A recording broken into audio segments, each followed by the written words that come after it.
अस्सलाम वालेकुम dear students, I hope you all will be very fine. आज का जो हमारा टॉपिक है वो है B pharmacy first year anatomy and physiology के 400 मोस्ट इंपॉर्टेंट एमसीक्यूज़ हम कवर कर रहे थे।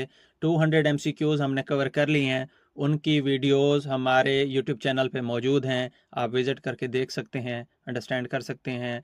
और आज हमने कवर करने हैं 200 से 250 तक most important MCQs of anatomy and physiology. अगर आप बी फार्मेसी के स्टूडेंट हैं, चाहे आप फर्स्ट ईयर के हों या सेकंड ईयर के हों या आप सप्ली की तैयारी कर रहे हों और आप फेल होने से बचना चाहते हैं और आप अच्छे नंबर्स के साथ पास करके बी फार्मेसी का लाइसेंस हासिल करना चाहते हैं, तो आप हमारे चैनल को लाजमी सब्सक्राइब कर लें और आप ये चैनल अपने बाकी दोस्तों को भी शेयर कर दें ताकि उनकी भी हेल्प हो जाए। तो चलिए चलते हैं अपने टॉपिक की तरफ। 201 पे एमसीक्यू है, खाली जगह, develop from the lymphoid tissue, cytoplasmic granules are not seen. इनमें से कौन सी चीज़ है जो लिम्फॉइड टिश्यू से बनी होती है और उसमें साइटोप्लाज्मिक ग्रेन्यूल्स वगैरह नहीं होते? इसका आंसर क्या है जी, आपने बताना है। ग्रेन्यूलर ल्यूकोसाइट्स, ग्रेन्यूलर ल्यूकोसाइट्स, या बोथ ए एंड बी, या नन ऑफ दीज। तो इसका जो आंसर है वो है ग्रेन्यूलर ल्यूकोसाइट। इसके बाद है जी 202 पे, which one of the following plays a role in defence mechanism of the body. इनमें से क्या चीज़ है जो बॉडी के डिफेंस मैकेनिज्म में सपोर्ट करती है? Platelets, leucocytes, RBCs red blood cells, या बोथ ए एंड बी। तो इसका जो आंसर है वो है both A and B. Leucocytes and platelets support करते हैं बॉडी के डिफेंस मैकेनिज्म में। इसके बाद है जी, which one of the following is granulocyte. इनमें से क्या है जो ग्रेन्यूलोसाइट है? न्यूट्रोफिल्स, मोनोसाइट्स, बेसोफिल्स, या बेसोफाइल्स, और बोथ ए एंड सी।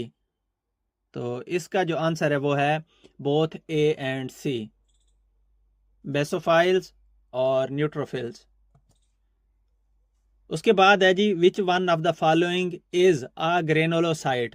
इनमें से क्या चीज अ ग्रेनुलोसाइट है? न्यूट्रोफिल्स, मोनोसाइट्स, बेसोफाइल्स, या बोथ ए एंड बी। तो इसका जो आंसर है वो है मोनोसाइट्स। मोनोसाइट्स अ ग्रेनुलोसाइट होते हैं, उसके ऊपर ग्रेन्स वगैरह नहीं बने होते हैं। उसके बाद है average white blood cells present in the body. इंसानी जिस्म के अंदर एवरेज वाइट ब्लड सेल्स कितने होते हैं? 7000 mm3, 8000 mm3, या 9000 mm3, या 10,000 mm3। तो इसका जो आंसर है वो है 7000 mm3। उसके बाद है जी next, life span of monocytes. Monocytes का जो जिंदगी का दौरानिया है वो कितना होता है? 2 आवर्स, 1 आवर, 3 आवर्स, या 10 to 12 आवर्स।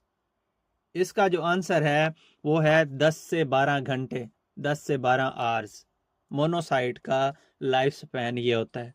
उसके बाद है lymphocytes and plasma cells are produced in spleen, thymus, tonsils, या all of these.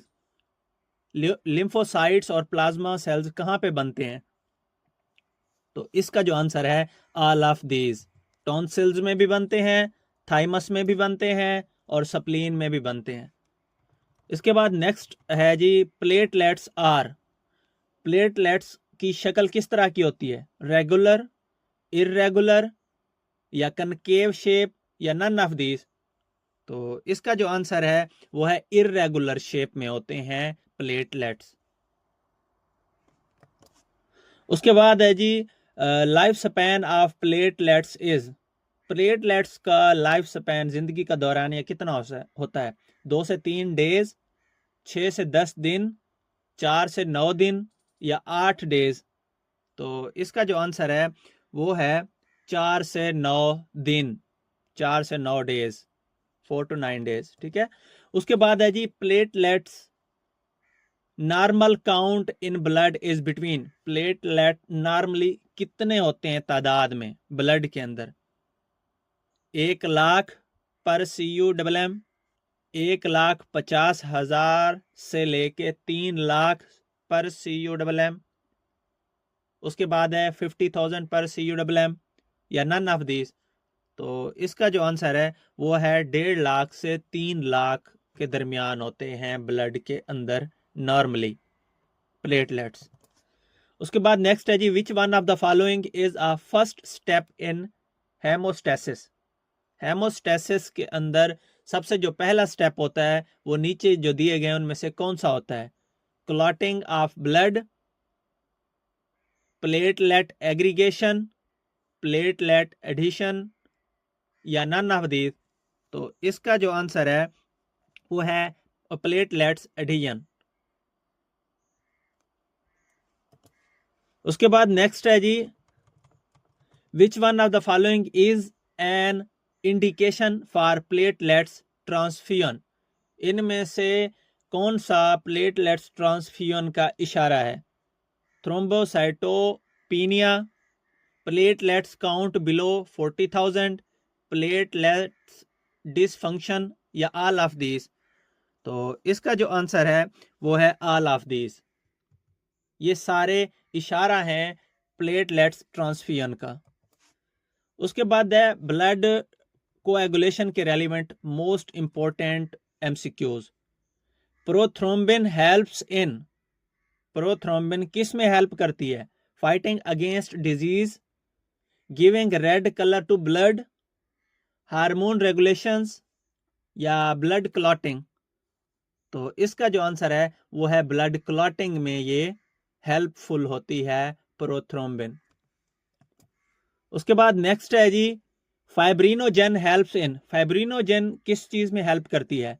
Fighting against diseases, giving red colour to blood, blood clotting, या हार्मोन्स रेगुलेशंस। फाइब्रिनोजेन इनमें से किस चीज में हेल्पफुल होती है? तो इसका जो आंसर है वो है ब्लड क्लॉटिंग।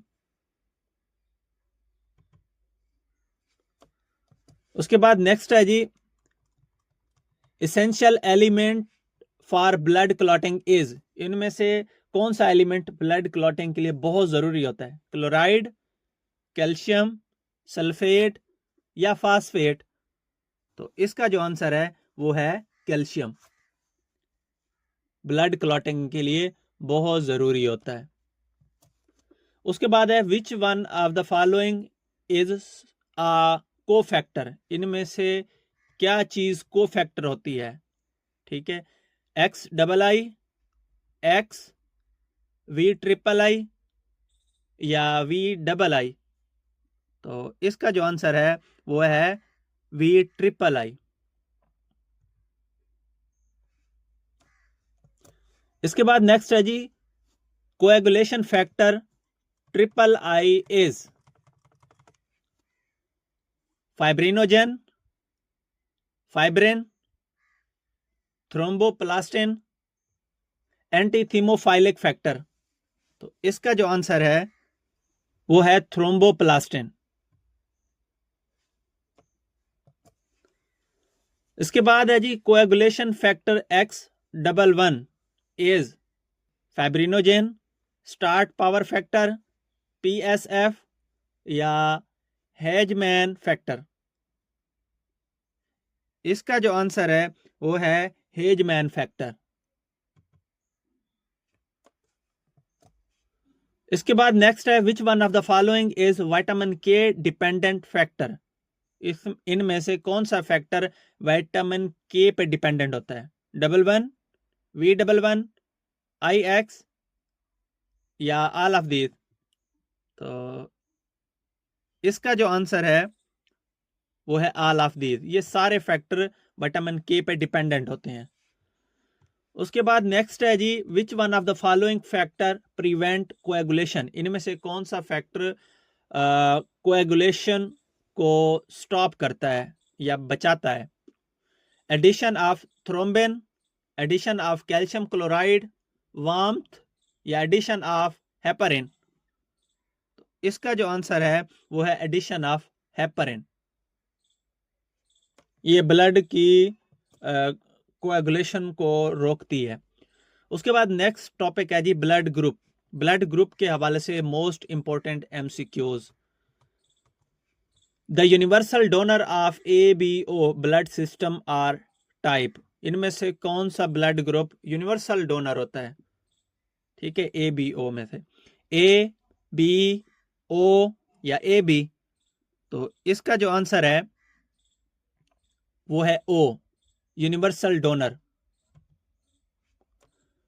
उसके बाद नेक्स्ट है जी, if blood group of a person is A, then antibodies present in that person blood is. अगर किसी बंदे का ब्लड ग्रुप A है तो उसमें कौन सी एंटीबॉडीज होंगी? Anti A antibodies, anti B antibodies, anti AB antibodies या नन ऑफ दीज। तो इसका जो आंसर है वो है एंटी B एंटीबॉडीज। उसके बाद नेक्स्ट टॉपिक है जी, clumping of cells is known as. Cells की क्लम्पिंग को क्या बोलते हैं? क्लॉटिंग, एग्लूटिनेशन, म्यूचुएशन या नन ऑफ दिस। तो इसका जो आंसर है वो है एग्लूटिनेशन। इसके बाद नेक्स्ट है, person having antigen be on the surface of red blood cells have. जिस पर्सन के ब्लड में रेड ब्लड सेल्स की सरफेस के ऊपर एंटीजन बी होगा तो उसका ब्लड ग्रुप कौन सा होगा? B, blood group A, blood group AB या ब्लड ग्रुप O। तो इसका जो आंसर है वो है blood group B।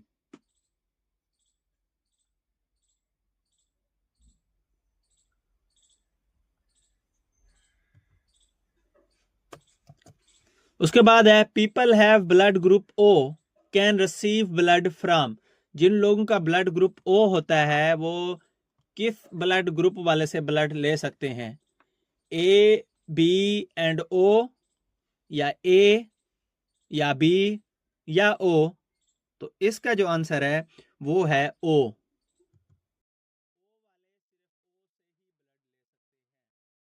These are foreign substances which can elicit an immunological response. Antibodies, agglutinins, antigens, agglutinogen। इसका जो आंसर है वो है एंटीजेंस। उसके बाद नेक्स्ट है जी, खाली जगह refers to the combination of different genes. ठीक है, phenotype, genotype, both A and B या none of this.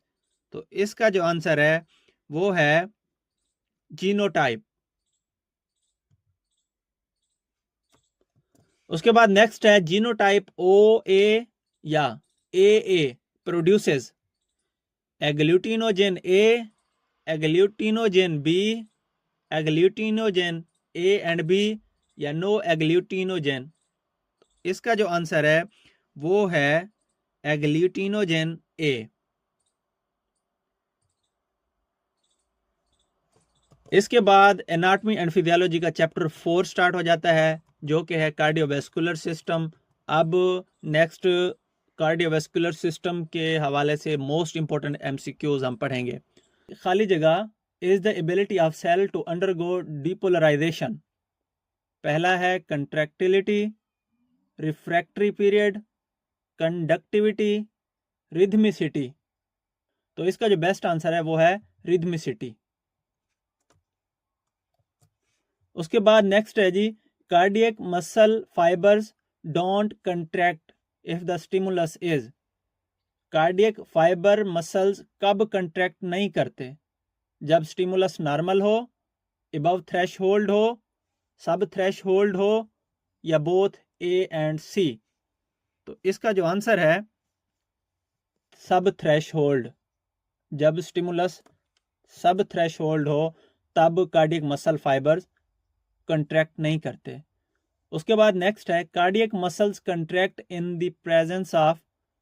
Cardiac muscles किस चीज की मौजूदगी में कंट्रैक्ट करते हैं? कैल्शियम आयन, एटीपी, नाइट्रोजन या बोथ ए एंड बी? तो इसका जो आंसर है वो है both A and B.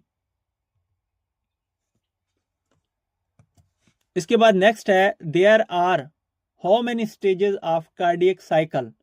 Cardiac cycle में कितनी स्टेजेस होती हैं? 7, 4, 8 या 10?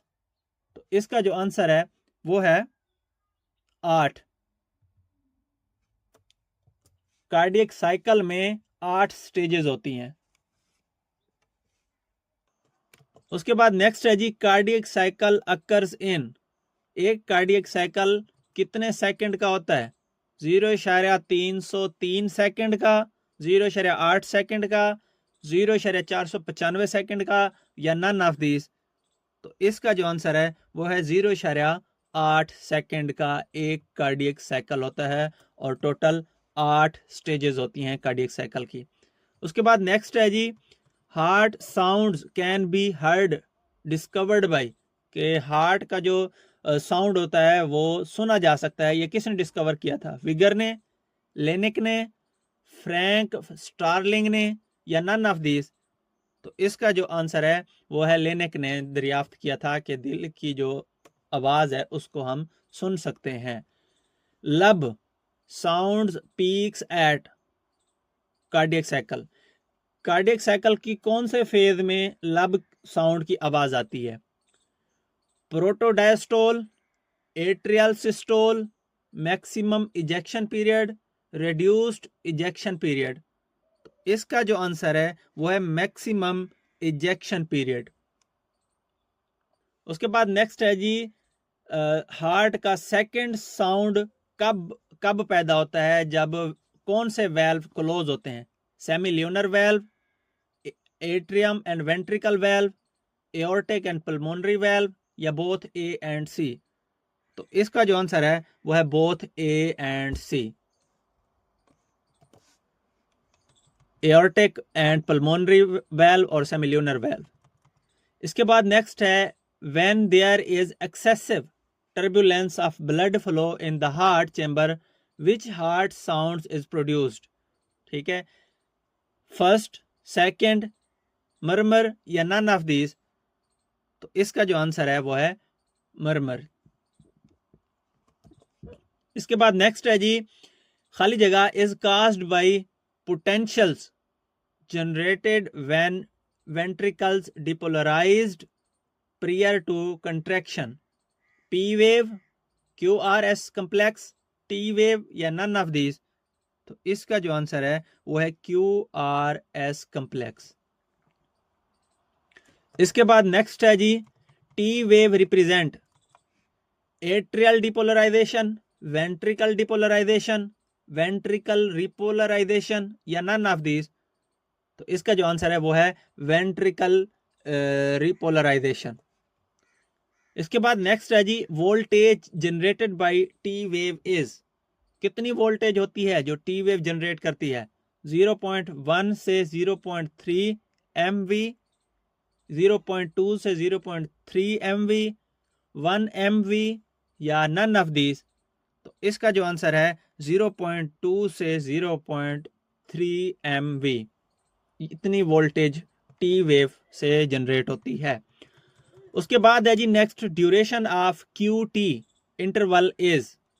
क्यू टी इंटरवल का ड्यूरेशन कितना होता है? 0.08 से 0.10 सेकेंड, 0.12 से 0.20 सेकेंड, 0.32 सेकेंड, 0.40 से 0.43 सेकेंड।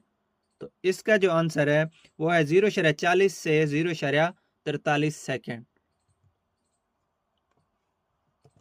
इतना इंटरवल होता है क्यू टी का। Normal blood pressure in elderly age is.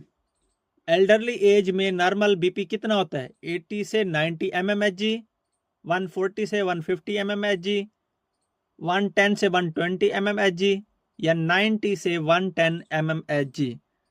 तो इसका जो आंसर है 140 से 150 mmHg। उसके बाद नेक्स्ट है जी लाइट एक्सरसाइज खाली जगह the diastolic blood pressure increase, decrease, normal या none of these. Light exercise diastolic blood pressure को क्या करती है, कम कर देती है, ज्यादा कर देती है, नॉर्मल रखती है, या इनमें से कोई नहीं है। तो इसका आंसर है डिक्रीज। नॉर्मल एक्सरसाइज डिक्रीज कर देती है डायस्टोलिक ब्लड प्रेशर को। उसके बाद नेक्स्ट है जी 44 पे खाली जगह is the volume of blood pumped per unit time by R ventricle and left ventricle.